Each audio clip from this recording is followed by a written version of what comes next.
luas ya cakupan ketika kita belajar lingkungan hidup itu sendiri. Jadi kita belajar ini dalam skup yang luas kalau kita bicara tentang lingkungan hidup. Nah, untuk pengertian hukum lingkungannya, nah hukum lingkungan ini memang ada beberapa ahli yang kemudian ada yang membagi terkait dengan hukum lingkungan itu sendiri. Seperti di sini saya sampaikan salah satu pendapat ahli di bidang hukum lingkungan, Pak Danu Saputro. Dia mengatakan bahwa bahkan dia membagi, Bapak Ibu sekalian, dia membagi yang namanya hukum lingkungan itu menurut beliau itu dibagi menjadi dua. Jadi ada kategorinya hukum lingkungan yang klasik, kemudian ada kategorinya hukum lingkungan yang modern. Nah, untuk yang klasik ini hukum lingkungannya itu lebih menetapkan kepada ketentuan, kemudian norma-norma, kemudian tujuan utama untuk menjamin penggunaan dan eksploitasi sumber daya alam dengan berbagai akal dan kepandaian manusia untuk mencapai hasil semaksimal mungkin dalam jangka waktu sesingkat-singkatnya. Jadi klasik ini arahnya itu lebih kepada eksploitatif yang sebesar-besarnya ya. Jadi kalau bisa maksimal di apa namanya dieksploitasi, maka kalau bisa itu jangka waktunya sesingkat-singkatnya. Nah, sedangkan untuk yang hukum lingkungan modern itu berbanding terbalik dengan hukum lingkungan klasik. Jadi kalau untuk hukum lingkungan modern ini dia lebih menetapkan ketentuan norma itu untuk mengatur tindak perbuatan manusia untuk melindungi lingkungannya dari kerusakan, kemudian kemerosotan untuk menjamin kelestarian agar bisa digunakan secara terus-menerus oleh generasi sekarang dan mendatang. Jadi di zaman itu pun pakar hukum lingkungan itu sudah membagi klasifikasi hukum lingkungan itu pada dua kategori. Jadi ada hukum lingkungan yang klasik yang orientasinya adalah eksploitasi untuk jangka waktu sesingkat-singkatnya dan ada hukum lingkungan modern di mana hukum lingkungan modern ini lebih kepada perlindungan terhadap kerusakan kemerosotan dan juga nantinya untuk kelestarian yang bisa digunakan generasi sekarang dan generasi yang akan datang. Nah, eh, kalau kita simpulkan, maka pengertian dari hukum lingkungan itu yang Bapak Ibu pelajari hari ini itu sebenarnya dia merupakan kumpulan aturan hukum yang nantinya itu bisa tertulis dan tidak tertulis, khususnya nanti mengatur tentang lingkungan hidup, di mana di dalamnya nanti kalau di Undang-Undang Lingkungan Hidup yang pertama itu fokusnya itu memang lebih kepada ketentuan pokok, Bapak Ibu. Jadi isinya adalah asas, kemudian prinsip pokok, kemudian teknis-teknis pendekatan, instrumen hukum, ekonomi, yang nantinya itu juga diperlukan untuk mengelola dan melindungi lingkungan hidup itu sendiri. Nah, dari pengertian tersebut, ada beberapa hal penting yang perlu kita ketahui dari definisi itu bahwa yang pertama itu hukum itu digunakan untuk lingkungan itu sebagai dasar dari pengelolaan lingkungan hidup. Jadi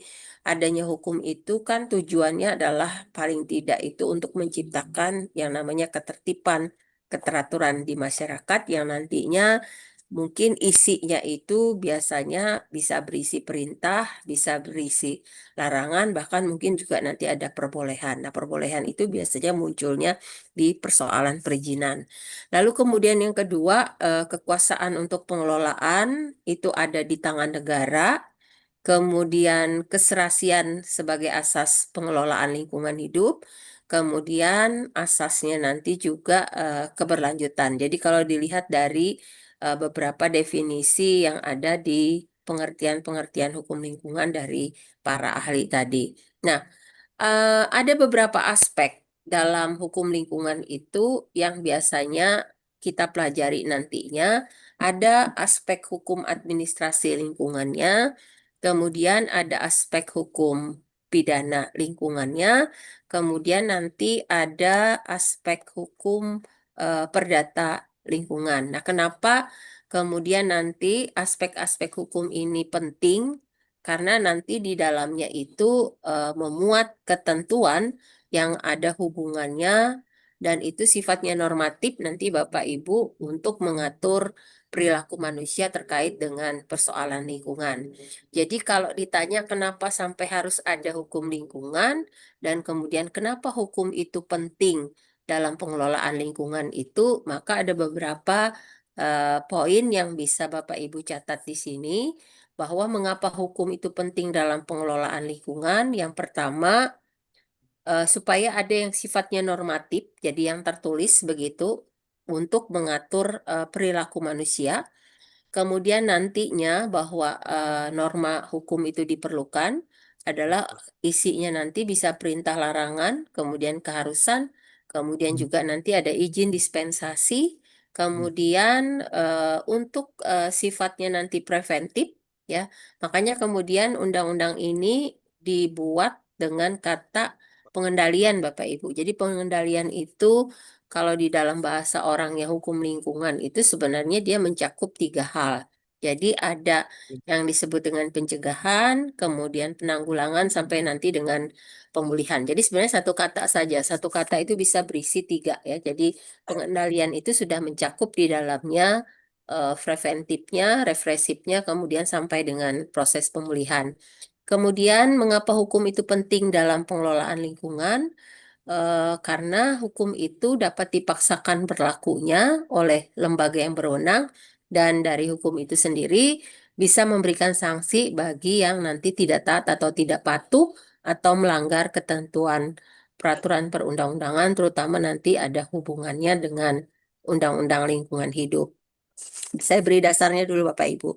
Nah, sekarang di dalam Undang-Undang 32 tahun 2009 itu ketika Undang-Undang Perlindungan dan Pengelolaan Lingkungan Hidup itu diberlakukan, sebenarnya sudah banyak pengembangan asas Bapak Ibu terkait dengan asas-asas pengelolaan lingkungan hidup. Bahkan di Undang-Undang 32 tahun 2009 itu dia lebih gemuk ya. Jadi kalau ditanya asas itu apa, asas itu adalah dasar, alas, kemudian pedoman yang biasanya asas ini kedudukannya itu lebih tinggi daripada norma. Jadi idealnya sebuah norma itu, idealnya dari pasal-pasal yang dimasukkan dalam hukum itu kan sebenarnya adalah asas tadi ya. Jadi asas-asas yang diatur di dalam Undang-Undang 32 tahun 2009 tentang perlindungan lingkungan hidup itu dia menyebutkan sebenarnya ada cukup banyak asas Bapak Ibu dan di Undang-Undang 32 tahun 2009 ini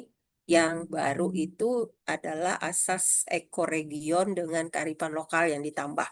Nah, selebihnya itu sudah ada di ketentuan undang-undang yang sebelumnya. Jadi, kalau ditanya kenapa asas itu penting, asas itu sebenarnya adalah idealnya dari sebuah norma ya. Jadi kalau bisa kita mencapai di situ itu lebih baik ya. Tapi kalau memang belum bisa mencapai di situ, paling tidak ada standarnya diatur di dalam peraturan perundang-undangan itu bahwa sebenarnya kita mau mengelola lingkungan hidup itu, kita mau melindungi lingkungan hidup itu adalah sebagai bagian dari asas tanggung jawab negara, kemudian asas kelestarian dan keberlanjutan, kemudian asas keserasian dan keseimbangan, kemudian asas keterpaduan, kemudian asas manfaat, kemudian asas kehati-hatian, keadilan, ekoregion, kemudian keanekaragaman hayati, kemudian pencemar membayar, ini biasanya disebut dengan principal pay pollution ya. Kemudian partisipasi, kemudian kearifan lokal, kemudian tata kelola pemerintah yang baik, ini untuk mengakomodir AAUPB, jadi asas umum pemerintahan yang baik dan otonomi daerah. Cuman otonomi daerah ini untuk Indonesia itu bukan otonomi yang seluas-luasnya, tapi otonomi daerahnya itu untuk saat ini itu dengan pembatasan. Ya. Nah, di dalam Undang-Undang 32 itu juga diciptakan atau ada begitu ya terkait tentang hak. Ya, jadi hak itu kalau kita lihat di Undang-Undang 32 tahun 2009 itu ada 5 hak yang diberikan. Jadi hak itu antara lain hak yang sama atas lingkungan hidup yang baik dan sehat, Nah, ini kita akomodir sebenarnya dari Declaration of Human Rights, jadi dari Deklarasi Hak Asasi Manusia, kemudian itu diterjemahkan, diimplementasikan di dalam Undang-Undang Dasar 45 di negara Indonesia dari pasal 28A sampai dengan 28J. Nah, salah satunya di huruf H-nya itu ada yang mengatakan bahwa hak yang sama atas lingkungan hidup yang baik dan sehat setiap orang. Kemudian diimplementasikan juga di dalam Undang-Undang 39 tahun 1999 tentang hak asasi manusia, dan kemudian diimplementasikan juga bahwa lingkungan hidup itu adalah bagian dari hak setiap orang, dan itu diakomodir di dalam ketentuan Undang-Undang Nomor 32 Tahun 2009. Nah, kemudian yang kedua adalah hak untuk mendapatkan pendidikan lingkungan hidup. Nah, ini yang sudah saya sampaikan kepada Bapak Ibu. Di Indonesia itu sebenarnya sudah ada surat edaran dari Mahkamah Agung, dan itu sejak tahun 2011, bahwa sebaiknya untuk hakim yang menangani masalah lingkungan hidup itu sebaiknya hakim-hakim yang punya background atau paling tidak mengikuti pelatihan terkait dengan masalah lingkungan ini, dan itu dibuktikan nanti dengan adanya sertifikat ya. Jadi sertifikat lingkungan hidup itu harus dipegang sebenarnya oleh hakim-hakim atau para APH yang berkaitan dengan masalah lingkungan hidup, karena dianggap kompetensinya sesuai dengan bidangnya. Bahkan sebenarnya juga dari asosiasi kami dari Pembina Hukum Lingkungan itu juga sudah mengusulkan bagaimana kalau misalnya nanti di Indonesia itu ada kamar sendiri ya ketika kita bicara tentang persoalan pengadilan, karena kondisinya mungkin sama seperti kayak pajak itu kan dia ada pengadilan pajaknya sendiri. Kemudian HAM itu juga dia ada pengadilan HAM-nya sendiri, dan usulan ini juga sekarang itu muncul bagaimana kalau misalnya lingkungan itu nanti juga kalau misalnya ada kasus begitu kita punya sendiri gitu ya pengadilan tentang masalah lingkungannya. Dan kemudian hak pendidikan lingkungan hidup ini juga mulai disosialisasikan di tingkat SD, SMP, perguruan tinggi, dan kalau di Fakultas Hukum itu pendidikan lingkungan hidup ini itu merupakan kurikulum wajib Bapak Ibu. Jadi kita punya mata kuliah hukum lingkungan, dan ada juga kurikulum wajib lokalnya yang kita ajarkan itu adalah hukum sumber daya alam di kurikulumnya, dan ada tambahan baru lagi karena kita mengikuti PIP-nya universitas, karena pola ilmiah pokoknya Universitas Palangkaraya ini kan ada hubungannya dengan lahan gambut, kemudian daerah aliran sungai ya. Jadi kami memasukkan satu mata kuliah juga yang kami sebut dengan hukum perlindungan dan pengelolaan lahan gambut. Nah, kemudian yang ketiga adalah hak untuk mengajukan usul dan atau keberatan terhadap rencana usaha dan atau kegiatan yang akan menimbulkan dampak terhadap lingkungan. Jadi kalau kita bicara usulan kegiatan atau usaha ini, kalau kita belajar itu kan Bapak Ibu ada dua ya. Jadi ada kegiatan yang berdampak penting terhadap lingkungan, ada kegiatan yang belum berdampak penting terhadap lingkungan. Nah, untuk kegiatan yang berdampak penting terhadap lingkungan itu kan biasanya itu wajib dengan izin lingkungan berupa analisis mengenai dampak lingkungan. Jadi kalau dia masih belum berdampak lingkungan itu biasanya cukup dengan UPL UKL, walaupun nanti kalau misalnya diprediksi ke depan itu punya dampak penting, maka itu bisa ditingkatkan menjadi analisis mengenai dampak lingkungannya. Hanya saja yang perlu digarisbawahi di sini adalah kalau kita bicara kegiatan berdampak penting dan tidak berdampak penting ini, kalau di Indonesia itu ada kriterianya tersendiri ya untuk bisa membedakan apakah ini masuk kriteria yang berdampak atau yang belum berdampak terhadap lingkungan. Namun di situ yang menjadi persoalan itu sebenarnya adalah ketika kemudian ada kegiatan yang kita anggap penting dan itu membutuhkan persetujuan dari masyarakat ya. Nah, ini yang sering kali kemudian menjadi polemik karena kalau saya membahasakan itu ada istilahnya tokenism ya. Jadi tokenism itu di mana kadang-kadang dianggap representatif masyarakat yang menyetujui itu adalah orang yang menyetujui, padahal belum tentu Bapak Ibu. Karena biasanya itu juga dipilih orang-orangnya yang dianggap misalnya pro pemerintah atau pro terhadap kegiatan tersebut, jadi tidak mewakili. Jadi tokenism itu berarti seolah-olah ya, seolah-olah bahwa aktivitas kegiatan itu disetujui oleh masyarakat, padahal itu belum tentu ya. Jadi ada hak yang diberikan oleh Undang-Undang 32 tahun 2009 itu untuk mengajukan usul atau keberatan terhadap rencana usaha dan atau kegiatan yang nantinya menimbulkan dampak terhadap lingkungan. Nah, kemudian ada juga hak untuk berperan di dalam rangka perlindungan dan pengelolaan lingkungan hidup. Kemudian juga ada hak untuk melakukan pengaduan akibat adanya dugaan pencemaran dan atau perusakan lingkungan. Nah, cuman memang kalau saya sering membahasakannya begini Bapak Ibu. Kesulitan dari orang hukum itu adalah membahasakan istilah-istilah eksak itu ke dalam bahasa hukum.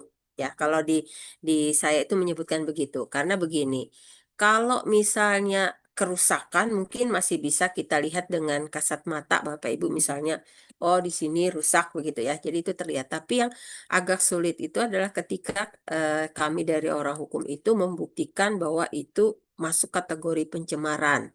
Mengapa? Karena kalau pencemaran ini kan pembuktiannya juga harus memerlukan ahli ya. Jadi ketika misalnya air warna putih itu apakah tentu dia itu aman untuk diminum kan belum tentu. Siapa tahu di dalamnya ada racunnya atau kemudian air itu tidak layak untuk diminum. Nah, untuk membuktikan itu memang kami dari orang hukum itu tidak bisa, tapi tetap kita memerlukan ahli di situ. Nah, merumuskan itu menjadi kategori pencemaran itu kan juga jenis zatnya apa atau kategorinya seperti apa itu kita juga sulit begitu ya. Jadi kebutuhan kebutuhan orang ahli lingkungan itu kemudian juga tetap merujuk kepada ahli-ahli yang lainnya. Makanya kemudian disebut sebagai ilmu yang terdisipliner ya. Jadi dari berbagai macam ilmu itu bisa sebenarnya mengambil masalah lingkungan ini. Nah, kemudian hak untuk melakukan pengaduan. Jadi di Indonesia itu sekarang sudah diakomodir yang namanya gugatan Law Citizen Suite. Jadi gugatan hak warga. Jadi gugatan itu bisa dilakukan oleh orang per orang, namun biasanya prosesnya agak lambat Bapak Ibu. Jadi lebih lebih disukai nanti itu modelnya itu ketika gugatan Law Citizen Suite itu tidak hanya melibatkan hak warga negaranya, tapi juga dibantu oleh organisasi lingkungan hidup. Selain itu, nanti juga bahwa yang punya hak untuk menggugat itu kita sebut nanti ada istilahnya eh, class action. Jadi class action ini representatif mewakili orang yang nantinya juga mengalami peristiwa yang sama ya. Kemudian ada juga nanti istilahnya namanya gugatan legal standing organisasi lingkungan hidup. Ini bagi organisasi-organisasi lingkungan hidup yang mengatasnamakan lingkungan itu dapat mengajukan gugatan. Kemudian juga nanti ada gugatan yang dilakukan oleh pemerintah. Jadi itu bagian dari beberapa hak yang nantinya bisa diakomodir dalam bentuk gugatan terkait dengan masalah lingkungan. Nah, adapun hak yang diatur di dalam Undang-Undang 32 itu kemudian ada kewajiban yang juga diberikan oleh Undang-Undang 32 tahun 2009 itu yang dibebankan kepada setiap orang. Jadi kewajibannya itu ada empat. Yang pertama bahwa selain tadi dia punya hak, setiap orang itu juga wajib untuk yang namanya memelihara kelestarian fungsi lingkungan, kemudian mencegah dan menanggulangi pencemaran dan perusakan lingkungan hidup. Tapi nanti Bapak Ibu akan ketemu bahwa persentase orang yang eh, bisa melaksanakan kewajibannya ini. Nah, mungkin ini yang nantinya agak agak agak kesulitan di lapangannya ya, karena nanti juga kaitannya dengan persoalan pembuktian tadi.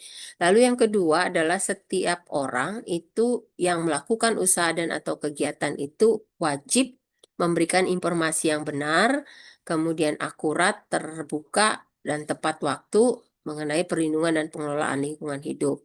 Nah, memberikan informasi yang benar ini biasanya itu terkait dengan diumumkan begitu ya, kalau aktivitasnya itu dianggap memiliki, eee, berdampak nantinya kepada masyarakat di sekitarnya biasanya kan, entah itu diumumkan di media di koran begitu, media cetak begitu ya, kemudian juga biasanya ada papan pelangnya di area di tempat di mana nanti akan diselenggarakan kegiatan tersebut, itu sebagai salah satu bentuk kewajiban bagi orang yang melaksanakan kegiatan atau usaha tadi untuk memberikan informasi terkait dengan perlindungan dan pengelolaan lingkungan hidupnya. Kemudian, menjaga keberlanjutan fungsi lingkungan hidup, kemudian menaati ketentuan tentang baku mutu lingkungan hidup dan atau kriteria baku kerusakan lingkungan hidup. Nah, ini berkaitan dengan umbrella acts-nya Bapak Ibu. Jadi kalau kita bicara, eee umumnya, maka kita bicara lingkungan dalam pengertian yang global. Nah, cuman yang menjadi masalah adalah ketika kita bicara lingkungan hidup ini mau kita jadikan sebagai umbrella edge-nya, di sekeliling undang-undang lingkungan hidup itu bermunculan banyak undang-undang sektoral. Di mana undang-undang sektoral itu kedudukannya itu sama dengan Undang-Undang Nomor 32 Tahun 2009 Undang-Undang Lingkungan Hidup tadi. Nah, kalau saya sajikan di sini, maka Bapak Ibu akan ketemu yang namanya, undang-undang yang punya kedudukan setara dengan Undang-Undang Lingkungan Hidup itu cukup banyak Bapak Ibu ya. Jadi kalau kita bicara dari sisi, undang-undangnya, itu belum saya sampaikan PP-nya, permennya, atau kemudian perdanya ya Bapak Ibu. Tapi dari level undang-undang saja di sekitar Undang-Undang Lingkungan Hidup itu ada banyak yang juga mengatur persoalan lingkungan hidup, tetapi kekhususannya nanti Bapak Ibu akan ketemu ada yang disebut dengan sumber daya alamnya ya. Jadi Undang-Undang Sumber Daya Alam itu kalau tidak salah itu Bapak Ibu ada sekitar 26 undang-undang sektoral yang mengatur tentang sumber daya alam yang ada di Indonesia dan Bapak Ibu bisa lihat di slide di depan di situ nanti ada undang-undang yang mengatur tentang tanah yang kami sebut sebagai Undang-Undang Agraria, yaitu di Undang-Undang 560. Kemudian nanti ada Undang-Undang Kehutanan 4199, ada Undang-Undang Perkebunan, kemudian ada Undang-Undang Minyak dan Gas Bumi, kemudian ada Undang-Undang Ketenagalistrikan, ada Undang-Undang Pertambangan Mineral, kemudian ada Undang-Undang berkaitan dengan perikanan, kemudian nanti ada undang-undang terkait dengan pulau-pulau pesisir dan pulau-pulau kecil, kemudian ada juga undang-undang lingkungan hidup. Ini munculnya di tengah-tengah undang-undang lingkungan hidup yang tadinya mau kita jadikan sebagai payung hukumnya Bapak Ibu ya. Tetapi kedudukan untuk dijadikan payung hukum ini yang agak sulit ya karena posisi mereka ini adalah setara ya. Nah, karena begitu banyaknya undang-undang yang ada di sekitar undang-undang lingkungan hidup tersebut, maka kemudian ada beberapa pakar hukum lingkungan yang mencoba untuk mengkelompokkan undang-undang ini. Intinya bahwa aktivitas atau kegiatan tersebut dianggap aman itu asalkan tidak bertentangan dengan lex generalisnya. Nah, lex generalisnya nanti secara umumnya nanti Bapak Ibu akan melihat bahwa untuk undang-undang generalnya itu untuk sebuah aktivitas atau kegiatan itu asalkan clear dulu Undang-Undang 560-nya, berarti berkaitan nanti dengan lokasinya atau tanahnya. Kemudian yang kedua, berdasarkan Undang-Undang Nomor 26 Tahun 2007 itu berkaitan dengan ruangnya. Jadi ruangnya tidak bermasalah. Kemudian yang ketiga itu terkait dengan Undang-Undang Nomor 32 Tahun 2009, itu terkait nanti dengan izin lingkungan ya. Jadi harus ada izin lingkungan baru bisa diberikan izin usaha atau kegiatannya.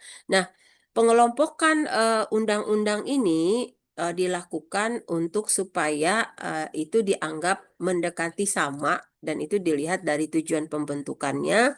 Kemudian juga nanti Bapak Ibu akan melihat dari sifat pengaturannya. Jadi kalau ketemu regulasinya tuh cukup banyak Bapak Ibu, karena bicara lingkungan hidup di dalamnya nanti ada banyak persoalan juga terkait dengan sumber daya alam yang ada di dalam lingkungan tadi. Nah, pengelompokan itu kemudian dibagi menjadi 5, tapi yang utamanya dulu adalah yang nomor 1 Bapak Ibu ya. Jadi yang nomor 1 ini kita sebut nanti lex generalisnya. Jadi lex generalisnya ini aman dulu begitu ya. Asalkan ini tidak bermasalah, maka aktivitas atau kegiatan yang ada hubungannya dengan lingkungan, ada hubungannya dengan sumber daya alam itu ke depannya pasti aman begitu ya. Nah, itu biasanya kelompok pertama itu dikelompokkan ada bidang tanah atau agraria, kemudian ada bidang lingkungan hidup, kemudian ada bidang tata ruang. Nah, di kelompok yang kedua itu sering dikelompokkan, itu ada bidang kehutanan, kemudian ada bidang pertanian, kemudian ada bidang perkebunan. Kemudian di kelompok yang ketiga itu ada bidang pertambangan, kemudian ada bidang energi, kemudian di kelompok yang keempat ada bidang kelautan dan perikanan. Nah, yang nanti agak cukup banyak itu adalah ketika kita bicara nanti undang-undang pendukungnya ya untuk mengatur tentang persoalan lingkungan hidup dan sumber daya alam yang ada ya. Karena yang sering tumpang tindih nantinya, yang sering bermasalah itu karena begitu banyaknya regulasi yang ada mengatur tentang persoalan lingkungan, kemudian persoalan sumber daya alam. Nah, ketika kita bicara tentang objeknya terkait dengan sumber daya alamnya, maka kita akan masuk kepada undang-undang sumber daya alamnya. Tapi ketika kita bicara tentang induknya, apabila aktivitas tersebut kemudian menimbulkan pencemaran atau kerusakan lingkungan, maka biasanya yang kita gunakan adalah Undang-Undang 32 tahun 2009. Nah, pengelompokan yang pertama, ketika kita bicara tentang lex generalisnya, asalkan usaha atau kegiatan itu sesuai dengan eh, tanahnya, lingkungannya, kemudian tata ruangnya, maka ada beberapa kelompok undang-undang yang mengatur di situ. Dan Bapak Ibu bisa lihat bahwa untuk kelompok yang pertama, jika kita bicara tentang tanah, kita bicara tentang lingkungan hidup, kita bicara tentang tata ruang, ada 5 regulasi yang juga harus kita perhatikan di situ ya. Jadi regulasinya itu ada 560, ada 32 2009, kemudian ada 26 2007, ada 5 1990. Ini undang-undang lama Bapak Ibu, tapi 2024 kemarin ini ada perubahan di Undang-Undang 32 tahun 2024 itu tentang konservasi sumber daya alam hayati dan ekosistemnya. Kemudian ada di Undang-Undang 37 tahun 2014 itu tentang konservasi air dan tanah. Nah, karena di sini Bapak Ibu tidak semua backgroundnya hukum, jadi yang kami sampaikan ini biasanya hanya terkait dengan undang-undangnya saja. Nah, untuk pasal-pasalnya tidak saya sampaikan, tapi paling kalau memang ada yang harus dijelaskan dari pasal itu bisa kita sampaikan ya, karena memang tidak semua juga backgroundnya adalah hukum. Nah, kemudian di kelompok yang kedua ada kehutanan, kemudian perkebunan dan pertanian yang Bapak Ibu harus cermati di situ bahwa ada 4 kategori, ada 4 undang-undang yang harus dilihat jika itu menyangkut usaha atau kegiatannya yang ada hubungannya dengan kehutanan, kemudian perkebunan dan pertanian. Ada Undang-Undang Nomor 41 itu tahun 1999 itu tentang kehutanan. Kemudian contohnya perubahannya di Undang-Undang 19 tahun 2004. Kemudian ada Undang-Undang 18 tahun 2013, itu tentang pencegahan dan pemberantasan perusakan hutan. Kemudian Undang-Undang 39 2014 tentang perkebunan. Kemudian ada Undang-Undang 41 2009 itu tentang LP2B ya. Jadi tentang lahan pertanian pangan berkelanjutan. Nah, kemudian ada kelompok yang ketiga, itu kelompok undang-undang berkaitan dengan pertambangan dan energi. Nah, untuk pertambangan dan energi ini Bapak Ibu bisa melihat dari undang-undangnya itu ada 5 kategori. Jadi ada Undang-Undang Nomor 30 tahun 2007, kemudian ada Undang-Undang 4 2009, Juntonya 3 2020, kemudian ada Undang-Undang 22 tahun 2001 tentang minyak dan gas bumi, kemudian ada Undang-Undang Nomor 21 tahun 2014 tentang panas bumi, dan ada Undang-Undang Nomor 30 tahun 2009 tentang ketenaga listrikan. Nah, pengelompokan yang keempat itu adalah kaitannya dengan kelautan dan perikanan. Jadi ada 3 undang-undang yang mengatur bagian dari lingkungan itu. Ada Undang-Undang 31 2004, itu perubahannya di 45 2009 tentang perikanan. Kemudian ada Undang-Undang 27 2007, itu tentang pengelolaan wilayah pesisir dan pulau-pulau kecil. Itu kemudian dirubah dengan Undang-Undang Nomor 1 tahun 2014. Kemudian ada Undang-Undang Nomor 32 tahun 2014 tentang kelautan. Karena ini nanti ada hubungannya tentang pencurian sumber kekayaan laut kita, ya, karena biasanya itu mengenai batas-batas pulau terluar yang ada di wilayah Indonesia, ya. Jadi kalau kita belajar ada istilahnya zona ekonomi eksklusif itu 200 dari mil laut. Kemudian ada juga istilahnya batas landas kontinen itu ada 12 mil laut, ya. Jadi ini kaitannya dengan wilayah-wilayah perbatasan kita yang ada di perairan di Indonesia. Walaupun kondisinya saat ini pulau-pulau kecil, pulau-pulau terluar di Indonesia itu sudah mulai berkurang Bapak Ibu, karena kalau dulu saya ingat saya belajar geografi itu bahwa pulau terluar kita itu ada sekitar 13.600 sekian, tapi kondisinya saat ini pulau-pulau terluar kita itu sudah banyak yang hilang begitu, ya. Hilang itu mungkin saja karena fenomena alam, misalnya karena tenggelam, karena tsunami dan lain sebagainya. Nah, itu diatur juga karena nanti berkaitan dengan persoalan kelautan dan perikanan, itu juga bagian dari kita bicara lingkungan hidup. Lalu kemudian juga nanti ada Undang-Undang Nomor 32 tahun 2014, itu kita bicara tentang kelautan, ya. Jadi jangan sampai potensi-potensi sumber daya alam kita itu diambil oleh pihak asing, ya, karena itu sebenarnya menjadi wilayah teritorial dari kedaulatan negara Republik Indonesia. Nah, yang menjadi persoalan adalah ketika kita bicara masalah lingkungan, ketika kemudian kita bicara ada aktivitas di dalam lingkungan tersebut, justru banyak lagi undang-undang pendukung yang mempengaruhi penerapan dari undang-undang tadi, ya. Jadi kalau Bapak Ibu lihat di sini ada banyak terkait tentang undang-undang pendukung dari kelompok-kelompok lingkungan dan sumber daya alam tadi.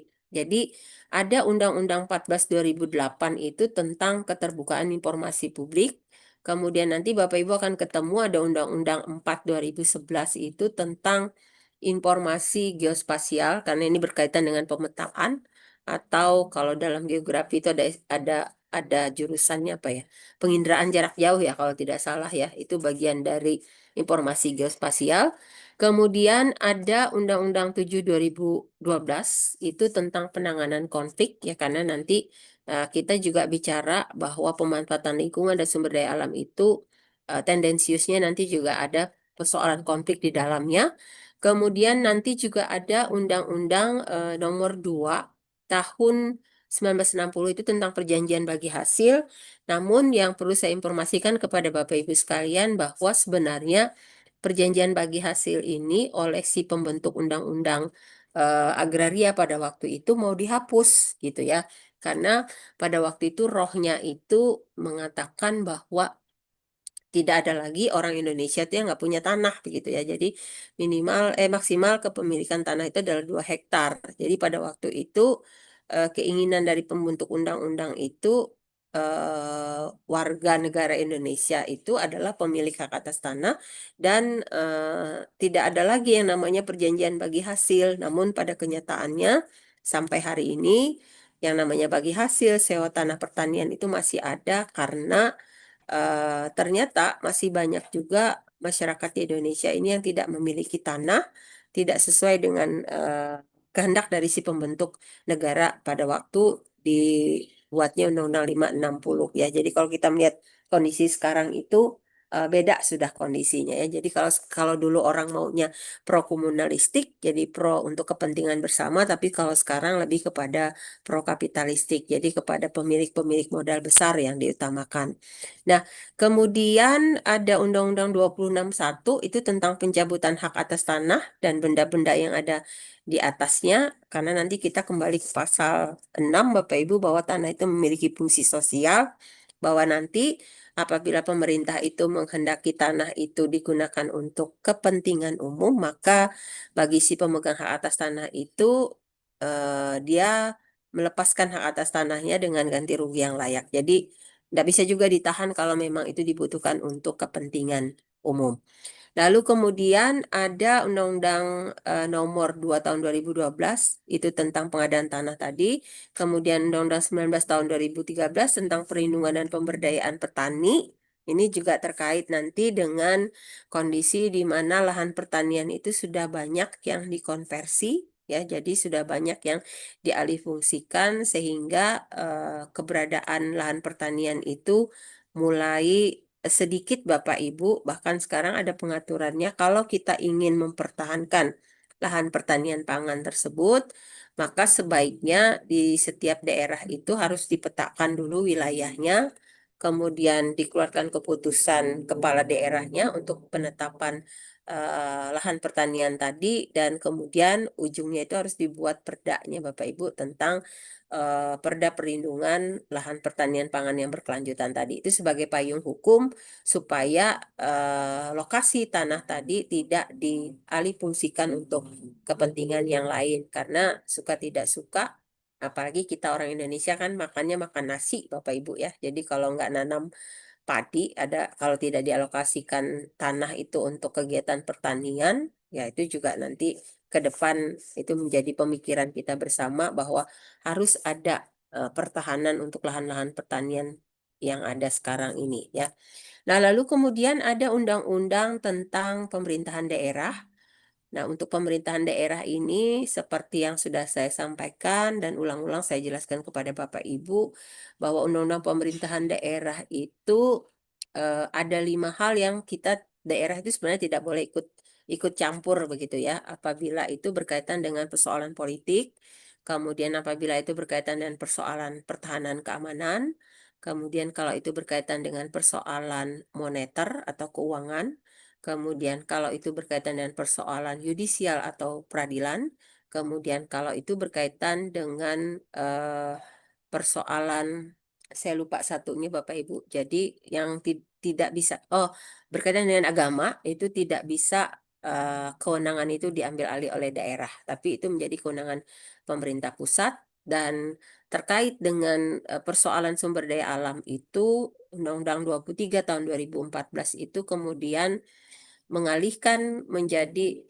kewenangan pemerintah pusat terkait, kehutanan, kemudian pertambangan, kemudian berkaitan juga dengan perkebunan ya. Jadi 3 itu di Undang-Undang 23 tahun 2014 itu dialihkan lagi ke pemerintah pusat. Jadi Indonesia itu sebenarnya, bolak-balik Bapak Ibu. Jadi awal mulanya sebenarnya, pengaturan lingkungan, pengaturan sumber daya alam itu ya sentralistik. Jadi semuanya itu di pusat begitu. Tapi kemudian, ada banyak tuntutan pada waktu itu untuk diberikan otonomi daerah, ada keluar Undang-Undang Nomor 22 Tahun 2019 pada waktu itu tentang otonomi daerah, tapi undang-undang itu dianggap terlalu luas ya kewenangan yang diberikan kepada daerah, sehingga kemudian zaman itu ada banyak kasus, kepala-kepala daerah akhirnya kemudian, bermasalah, lalu kemudian undang-undang tersebut dicabut, diganti dengan Undang-Undang 32 tahun 2004, itu undang-undangnya otonomi daerah juga, tapi pemerintahan daerah, cuman otonomi daerahnya itu dibatasi dan terakhir, Undang-Undang 32 tahun 2014 itu kemudian juga dicabut dengan, Undang-Undang 23 tahun 2014 itu berkaitan dengan sektor sumber daya alam tadi kembali dialihkan kepada, pemerintah pusat dan kemudian di perubahannya juga ada di Undang-Undang Nomor 9 tahun 2015. Jadi cukup banyak ya kalau bicara pemerintahan daerah ini regulasinya. Lalu kemudian ditambah lagi sekarang ada Undang-Undang Desa ya, jadi Undang-Undang Nomor 6 tahun 2014 dan itu juga kemarin mengalami perubahan di Undang-Undang Nomor 3 tahun 2004 itu tentang desa, di mana Bapak Ibu akan ketemu bahwa kalau kita bicara undang-undang pendukung ini kita juga bicara tentang persoalan lingkungan dan sumber daya alam. Nah, saya ada ditanyakan baru-baru ini Bapak Ibu terkait dengan green building, tapi saya nggak tahu ini apakah ada aturannya atau tidak ya. Ini berkaitan dengan, bangunan-bangunan yang, sekarang ini kan banyak tempat-tempat yang sudah padat begitu Bapak Ibu. Nah, bagaimana, persoalan regulasi berkaitan dengan, cara membangun apabila itu di daerah-daerah yang padat penduduknya ya.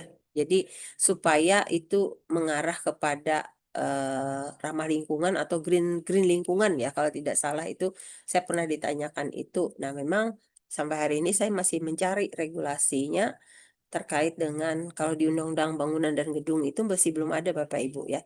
Untuk mengantisipasi sebenarnya kondisi di mana, saat ini, daerah-daerah tertentu yang padat penduduk itu memang, banyak persoalan ya berkaitan dengan bangunannya. Nah ini juga menjadi salah satu tolak ukur kita belajar tentang lingkungan. Terutama tadi kaitannya juga dengan partisipasi masyarakat karena memang saya ingat ada beberapa tempat terutama di Kota Palangkaraya ini juga, sebenarnya itu tidak disetujui oleh masyarakat tapi kemudian tiba-tiba ya berdiri gitu ya. Saya beri contoh itu kayak kasusnya dulu yang, eee, pom bensin ya kalau nggak salah pom bensin yang di Imam Bonjol itu kan dulu keberatan dari masyarakat kalau itu di situ dibangun begitu. Bahkan, mereka sudah bikin kayak tanda tangan begitu ya untuk menolak, apa namanya, pom yang ada di situ. Kalau nggak salah dulu ada 2 dokter juga yang keberatan ya, Dokter Winey sama Dokter Jono itu. Tapi ujung-ujungnya ya keluar izinnya dan kemudian berdiri di situ. Tapi karena si salah satu dokternya menganggap bahwa yang namanya rumah dekat dekat pom bensin itu ya nggak aman menurut dia. Akhirnya kalau nggak salah rumah itu juga dijualnya. Dan kemudian saya juga ingat tentang bangunan hotel balap Bapak Ibu ya. Dulu rasanya hotel balap itu juga mengalami penolakan oleh masyarakat yang ada di belakangnya ya. Tapi kemudian awalnya kan Hotel Merkur ya.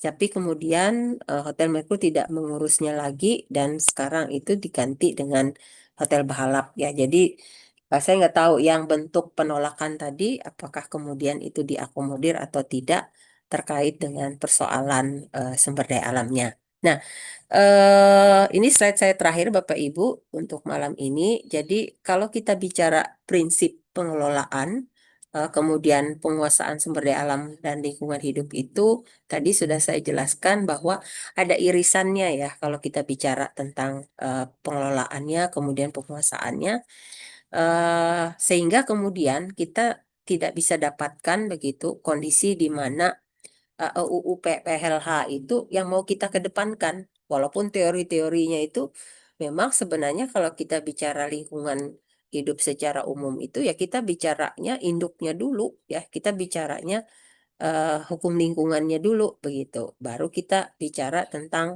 yang lain-lain. Tapi kondisinya di Indonesia tuh nggak begitu. Kondisi di tempat kita itu kan ekosektoral Bapak Ibu. Jadi masing-masing itu punya sendiri ininya ya, pengaturannya. Sehingga kemudian kalau itu berdampak baru bisa bisa mengena ya ke Undang-Undang Lingkungan Hidup. Tapi kalau belum sampai ke situ, ya masih diatur oleh undang-undang yang terkait dengan persoalan sumber daya alamnya ya. Jadi kalau kita melihat irisannya itu kedudukan mereka ini setara semua ya Bapak Ibu ya. Jadi Undang-Undang Lingkungan Hidup, Undang-Undang Pertambangan, Kehutanan, Perikanan itu pada posisi mereka setara begitu ya. Dan itu kemudian nanti diimbangi dengan sektor kelembagaannya juga nanti Bapak Ibu akan ketemu bahwa cukup banyak kelembagaan di Indonesia ini yang juga mengatur tentang persoalan lingkungan, kemudian persoalan sumber daya alamnya ya. Nah, ini terkait dengan eh, materi malam ini. Nanti saya mohon izin ya, Bu Indah selaku Komti, saya hanya sampai dengan 8.15 kalau bisa maksimal ya, karena saya ada ikut Zoom di 8.30-nya ya. Yap. Baik, eh, barangkali ada pertanyaan dari Bapak Ibu sekalian, saya persilahkan.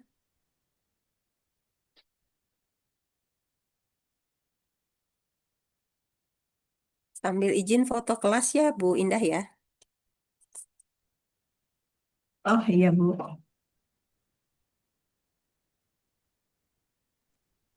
Pak Bambang, Izin, Bu. Pak, ya foto tuh. Sudah saya sambil foto juga Bu. Oke, baik. Silakan Bapak Ibu kalau ada yang mau ditanyakan. Izin, Ya Bu. silakan Pak. Tadi kan ada pengelompokan undang-undang. Nah, akan tetapi masih terdapat kontradiksi antara undang-undang yang satu dengan yang lain. Ya, Misal, di pasal 15 ayat 2 Undang-Undang Kehutanan nomor pasal 99. Setelah tegas menyatakan bahwa pengukuhan kawasan hutan harus memperhatikan rencana tata ruang wilayah. Akan tetapi, undang-undang tata ruang wilayah yang juga dituangkan dalam Perda justru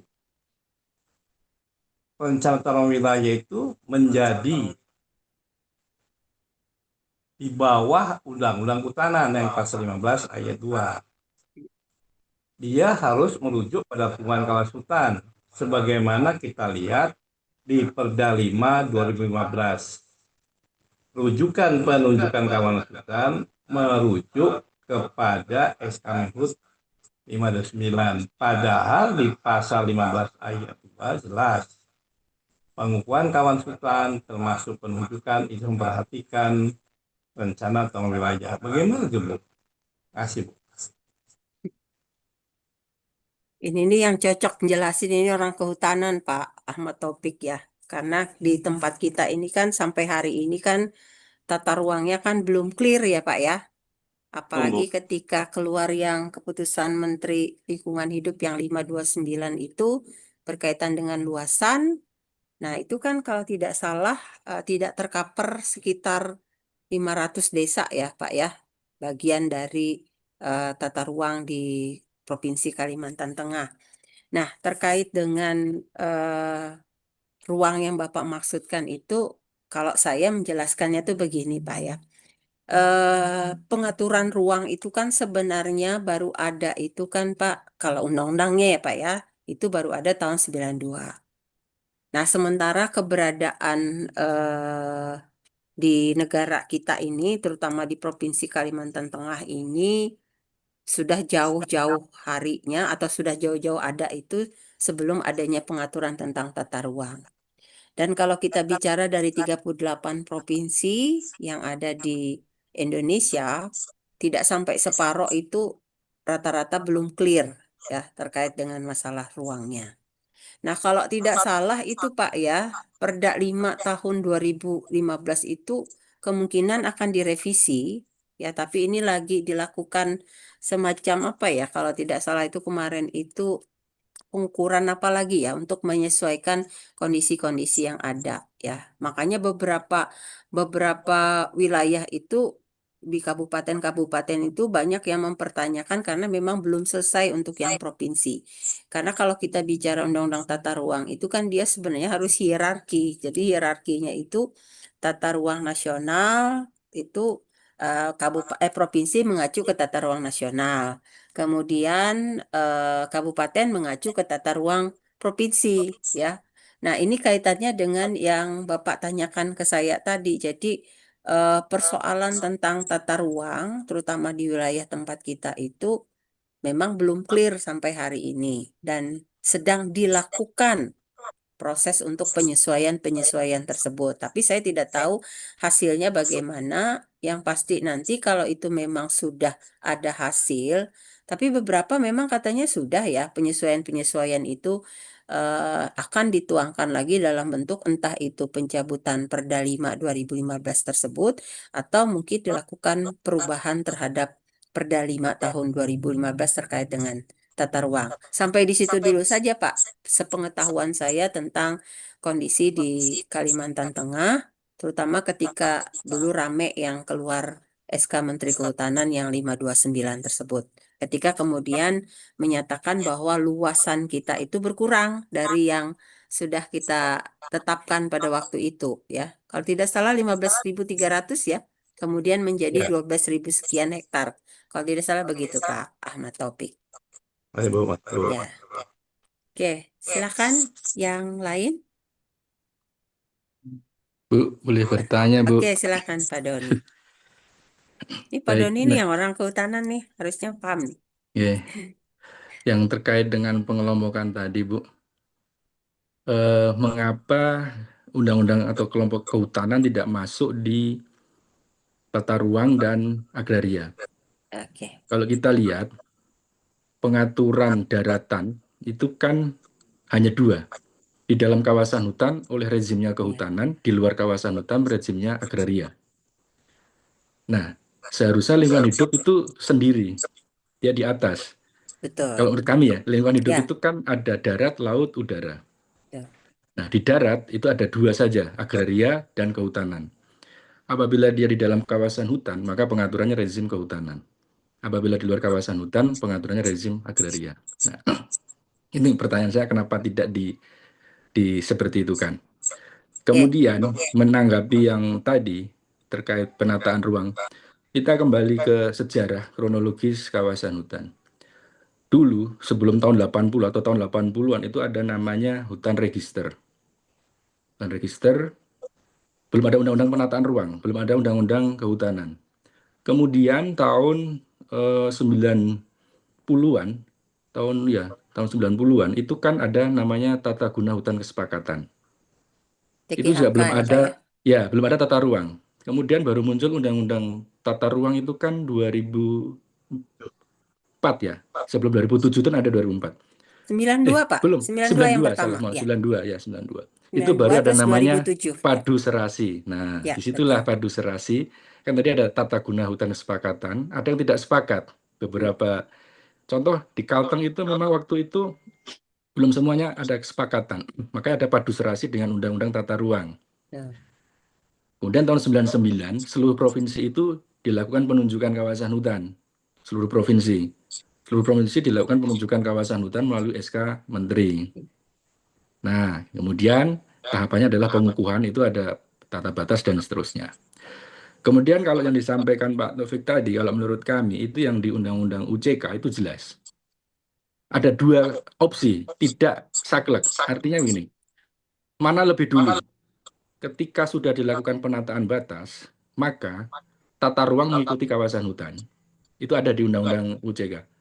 Atau sebaliknya, ketika belum penataan batas, maka nanti dilakukan percepatan penataan batas dengan memperhatikan tata ruang. Jadi ada dua kondisi, mana yang lebih dulu. Nanti bisa dibaca di turunan UU CK itu di PP, kalau kami ada PP 23, kalau di tata ruang ada PP 22. Itu seperti itu, dan kami dengan Kementerian ATR BPN pun sudah melaksanakan hal tersebut. Nah, makanya tadi saya sampaikan, kenapa pengelompokannya tidak kehutanan dengan agraria dan tata ruang. Nah, nanti itu karena dia ada pengaturan yang saling beririsan karena sama-sama di daratan yang akan diatur dengan lebih mudah. Nah, tadi yang kembali kalau kronologis seperti itu. Makanya ketika ada kembali kalau kita menyinggung putusan MK bahwa kawasan hutan adalah ditetapkan, tidak dapat ditunjuk itu kan. Itu juga kita kembali ke kronologis. Kita kembali ke kronologis mana yang putusan MK itu adalah datang belakangan. Artinya ketika dia sudah penunjukan lebih dulu, ada penataan batas ya dia sah saja gitu. Tidak kembali mundur gitu kalau menurut Ya, pemahaman kami. tidak berlaku surut. Ya, Ya, kemudian untuk kasus di Kalteng, seluruh kawasan hutan sudah penataan batas. Artinya statusnya bukan lagi penunjukan. Jadi dia akan sudah kuat juga. Nah, seperti itu. Kalau tadi yang penataan ruang di Kalteng, ini kan reviewnya ya Bu ya kalau nggak salah. Review tata ruangnya yang belum selesai. mm, Karena memang betul. dari pemerintah daerah yang belum apa ya, belum menyepakati, dari pimpinan daerah yang belum menyepakati. Nah, kembali ke pengelompokan tadi. Tata ruang itu kan ada budidaya dan lindung. Makanya kalau dia pemisahannya tidak disamakan dengan ke satu kelompok dengan kehutanan itu agak aneh. Di kehutanan itu ada juga lindung dan budidaya. Ya, Yang dimaksud budidaya di penataan ruang itu adalah kawasan hutan produksi kalau di kehutanan. Yang dimaksud kawasan lindung di kehutanan itu adalah kawasan hutan konservasi dan kawasan hutan lindung. Nah, ini kan kalau kita pengelompokannya disesuaikan akan seperti itu. Termasuk yang Undang-Undang Konservasi Sumber Daya Alam itu kan juga bagian dari kehutanan karena di dalamnya ada kawasan konservasi. Nah ini Bu, mohon oke. penjelasan yang pengelompokan Baik. tadi dan sekaligus tadi merespon Pak Taufik. Terima kasih, mohon maaf kalau ada yang kurang berkenan. Itu Salam. kalau disertasi itu Pak, nanti Bapak tuh biasanya kayak gitu modelnya rekonstruksi. Ya, merekonstruksi pengaturan yang ada saat ini mungkin menurut kita belum pas gitu ya. Lalu kita konstruksikan supaya dia menjadi pas. Itu juga bagian dari kalau kita menulis S3 ya Pak ya. Jadi biasanya tulisan-tulisan S3 itu suka-sukanya tuh model, rekonstruksi, formulasi ya. Tapi kalau yang Bapak tanyakan ke saya ini adalah rekonstruksi ya. Jadi kita menata lagi bagaimana sih sebenarnya pengaturan lingkungan dan sumber daya alam yang tepat. Tadi sudah saya sampaikan Pak Doni bahwa kenapa kok Undang-Undang Kehutanan tidak masuk dalam kelompok agraria tadi. Karena kita melihatnya itu sebenarnya ada dua tujuannya. Jadi ini juga hasil dari pakar hukumnya begitu ya Pak ya. Jadi bahan ini juga tidak saya karang gitu, tapi ini kan memang bahannya kami gitu. Jadi kami melihatnya dari tujuan pembentukannya, kemudian dari sifat pengaturannya, ya. Yang dekat-dekat itu kan Pak, kalau dari tujuannya dengan pengaturannya, sifatnya itu kan dia kan masuk kategori yang bisa diperbaharui begitu ya Pak ya. Jadi kehutanan, kemudian pertanian, kemudian tadi perkebunan. Jadi itu dilihat dari situ. Tapi kalau dilihat dari aktivitasnya, nah kami lebih mengenekankan lex generalisnya itu kalau aturan umumnya itu ada tiga, kondisi tanahnya, kemudian yang kedua kondisi ruangnya, kemudian yang ketiga itu izin lingkungannya ya karena adanya aktivitas di situ kan nanti kan harus ada izin ya. Kalau sekarang itu kan jadi izinnya dulu baru kemudian diberikan izin usahanya atau aktivitasnya. Nah, tiga itu kami sebut generalisnya itu kalau ini aman ya, kalau ini aman ini berarti nantinya kegiatan atau aktivitas yang sejenis tadi merujuknya ke situ. Begitu kalau tidak salah dulu penjelasannya. Lalu yang kedua, mengapa pada posisi mereka ini pada posisi yang sejajar? Kemarin sudah saya sampaikan ya Pak ya dan itu kaitannya dengan kondisi di Indonesia itu yang seharusnya kalau Bapak tadi sampaikan Bapak sama dengan saya gitu ya sepakat. Kalau kita bicara lingkungan harusnya undang-undang lingkungan itu yang paling tinggi gitu kan. Ya, jadi itu adalah yang nanti memayungi undang-undang yang sektor sumber daya alam tadi. Tapi ya itu tadi Pak, kalau bicara di Indonesia itu kan politik hukumnya itu lebih kepada bahwa undang-undang lingkungan itu anehnya kedudukannya itu setara dengan undang-undang yang sektoral lainnya.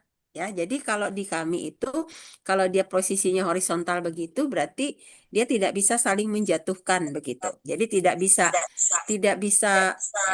apa namanya, tidak bisa, oh ini akan menyampingkan yang ini enggak. Tapi pada kondisi yang setara ini, berarti posisi mereka ini sama gitu ya, sama. Dan biasanya kami hanya bisa menyelesaikannya itu seperti yang sudah saya sampaikan, lex specialis, derogat legi generali, kemudian yang khusus akan menyampingkan yang umum, kemudian yang baru akan menyampingkan yang lama, kemudian yang tinggi akan menyampingkan yang rendah. Tapi kalau pada kondisi yang setara begini ya biasanya kami pakainya lex spesialis derogat legi generali saja. Jadi mana yang khusus betul-betul mengatur tentang persoalan itu nanti akan kita gunakan. Ketika kita bicara tentang tanahnya, maka yang kami gunakan kan undang-undang tanah. Ketika kami bicara bahwa ternyata misalkan nanti, oh kegiatannya itu berada dalam kawasan hutan, berarti kami merujuknya nanti pasti Undang-Undang Kehutanan. Ketika kemudian itu berkaitan dengan ruangnya, berarti nanti kami juga akan merujuk Undang-Undang Tata Ruang. Makanya Pak, kalau di bidang kami itu terkenal paling ribet Pak.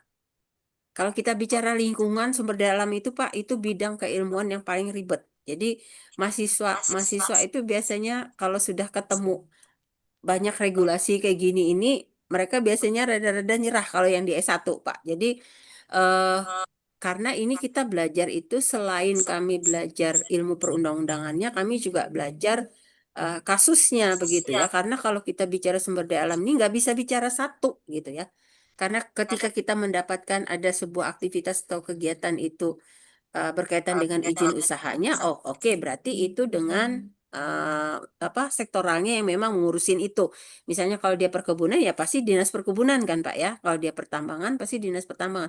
Tapi ketika kemudian aktivitasnya itu ada masalah lain, entah itu kasus tanahnya, entah itu nanti berada pada kawasan apa, entah kemudian itu kemudian menimbulkan keresahan di masyarakat. Nah, itu nanti akan merembet ke regulasi-regulasi yang lain. Nah, ini yang biasanya kami mainkan kalau kami bicara lingkungan dan sumber daya alam. Jadi nggak bisa ketemunya satu undang-undang tuh nggak bisa kalau kita bicara lingkungan dan sumber daya alam. Makanya tadi sudah saya jelaskan kalau bicara undang-undang sumber daya alam di Indonesia itu ada 26 Pak. Itu baru pada level undang-undang Bapak ketemunya.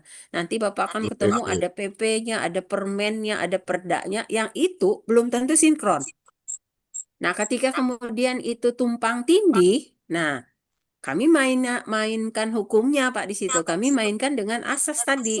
Jadi ini yang mana sih yang diatur pakai yang mana, undang-undang yang mana yang kami pakai. Nah, itu yang biasanya kami lakukan dan itu dari 26 tadi itu dicoba dilihat dari pengaturannya dengan sifat pengaturannya dan tujuannya. Oh, ini yang untuk yang bisa diperbaharui berarti kita kelompokkan misalnya kehutanan, pertanian, kemudian perkebunan.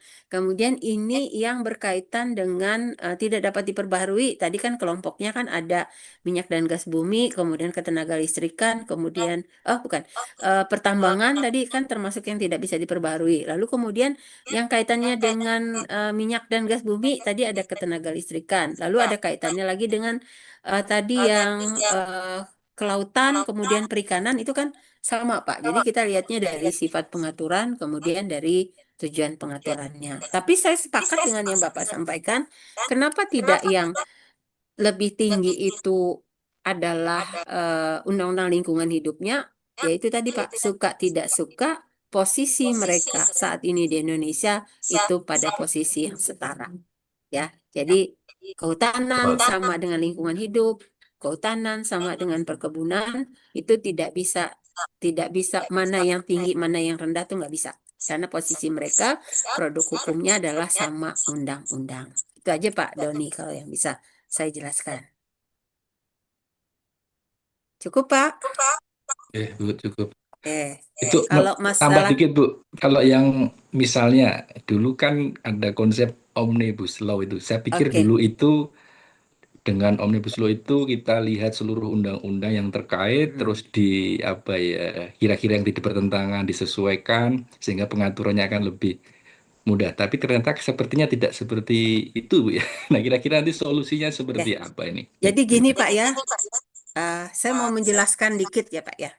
Dalam sejarahnya Indonesia, Pak, hukumnya Indonesia, baru kali ini Mahkamah Konstitusi itu dalam putusannya justru menyatakan formilnya yang bermasalah.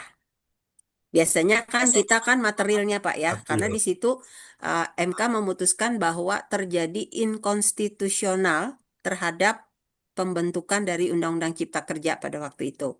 Nah, inkonstitusional itu berarti membentuknya aja udah salah gitu Pak ya. Nah, kenapa salah? Karena Undang-Undang Cipta Kerja itu kan menggunakan metode Omnibus Law. Dan Omnibus Law itu sebenarnya tidak dikenal dalam sistem hukum di Indonesia. Karena suka tidak suka, Pak ya, Indonesia ini kan dijajah Belanda. Jadi sistem hukum kita itu kan Eropa kontinental. Nah, sementara Omnibus Law itu adalah sistem hukum yang ada di negara-negara Anglo-Saxon. Jadi negara-negara common law, negara-negara persemakmuran. Jadi negara-negara Inggris, Amerika itu mereka mengenal itu. Nah, yang terjadi adalah pada waktu itu kan pemerintah menyatakan untuk memudahkan iklim investasi. Makanya kemudian dibentuklah Undang-Undang Cipta Kerja tersebut. Dan Bapak lihat pro dan kontra di mana-mana kemudian muncul protes terkait dengan UU CK itu. UU CK itu Pak mencoba menggabungkan 70 undang-undang ya yang ada kaitannya dengan sumber daya alam dan lingkungan menjadi satu. Bapak bayangkan yang ada aja nggak sinkron, Bapak suruh jadikan satu dari 70 itu. Nah, sehingga kemudian yang terjadi adalah, kan udah banyak tuh PP-PP yang keluar, lalu ditunda dulu kan. Nah, lucunya pemerintah itu kayaknya pandang enteng gitu Pak ya. Nah, ini kan beda Pak ya. Saya ini kan orang akademisi Pak ya. Kalau yang sebelah ini kan pemerintah Pak ya. Kami ini beda, Pak. Pendapat kami ini dari akademisi dengan pemerintah tuh beda. Bagi kami, membentuk itu tuh enggak semudah merubah undang-undang itu. Tapi bagi pemerintah, dia lakukan perubahan. Dia lakukan perubahan di Undang-Undang 12 tahun 2011 tentang pembentukan peraturan perundang-undangan. Lalu dia tambah, Pak, satu pasal di situ. Dia tambah bahwa boleh menggunakan metode Omnibus Law. Udah, satu aturan itu aja. Jadi mengakomodir UU CK yang sudah terbentuk itu bahwa formilnya ini sudah betul. Nah, yang kami tunggu itu kan sebenarnya nanti itu, oke lah, kan kami nggak bisa membalik lagi gitu Pak ya kalau sudah disahkan oleh pemerintah. Yang kami tunggu itu justru nanti pasti akan ada banyak gugatan di MK itu terkait tentang materialnya. Karena yang ada saat ini aja kan tidak sinkron kan Pak ya. Kalau kita bicara tentang regulasi-regulasi yang ada. Jadi kayak misalnya gini Pak, Undang-Undang Lingkungan itu kan dia nyebutkan di situ kan izin lingkungan kan Pak ya. Tapi anehnya di UCK itu dia bilang itu persetujuan lingkungan. Nah, di ilmu kami, persetujuan lingkungan itu bagian saja dari izin lingkungan. Jadi bukan induknya gitu ya. Tetap kita belajar itu tetap ya perizinan lingkungan, tapi dirubah sama pemerintah persetujuan. Nah, bedanya kalau sudah persetujuan ini, Pak, dia kan harus ada persetujuan dari pemerintah ya kalau kita bicara dari sisi izin lingkungan. Jadi modelnya itu dianggap itu lebih ringan daripada model rezim izin begitu. Nah, itu yang juga sampai hari ini juga menjadi pro dan kontra. Tapi kalau Bapak tanya saya, Ibu Eria setuju nggak adanya UCK? Ya, saya nggak setuju Pak sampai hari ini.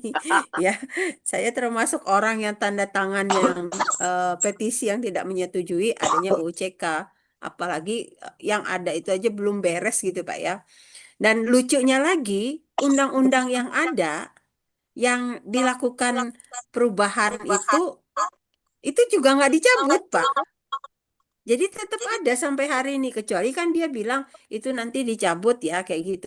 Cuma kecuali kalau bunyi pasalnya Pak ya.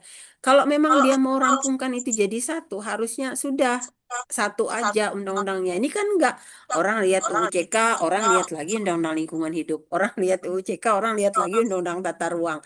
Jadi kita tuh bingung, apalagi kalau Bapak baca UU CK itu Pak, itu jumlah halamannya kan 1000 lebih tuh. Nah, Ya, kita nyari di bagian mananya itu aja kita sudah kesal kan Pak ya, kami orang hukum aja kesal gitu Pak ya. Ini bagian mana sih? Ini nggak jelas sekali kan? Itu rapat Pak, ini dibuatnya. Jadi kayak dipaksakan untuk hadir menjadi sebuah regulasi ya. Jadi kalau saya lihat itu paling instan kalau mau membentuk undang-undang ya. Mungkin itu Pak Doni ya, kalau kenapa sampai yang tadi Bapak tanyakan itu. Jadi formilnya itu berarti cara membentuknya itu sebenarnya sudah tidak Biru. konstitusional. Ya, tuh. Cukup Bapak Ibu, sudah 16 Cukup, menit Bu. ya. Sudah cukup. Oke ya, saya cukupkan dulu untuk perkuliahan kita malam ini. Nanti kita lanjutkan di minggu depan. Mohon izin Bapak Ibu, nanti bahannya saya kirim lewat Bu Indah ya. Baik, Bu. Makasih, Bu. Malam. Foto, foto nggak ya, Bu? Tadi belum ya? Tadi ada yang belum open, Bu. Oke. Ya udah ya. Bentar.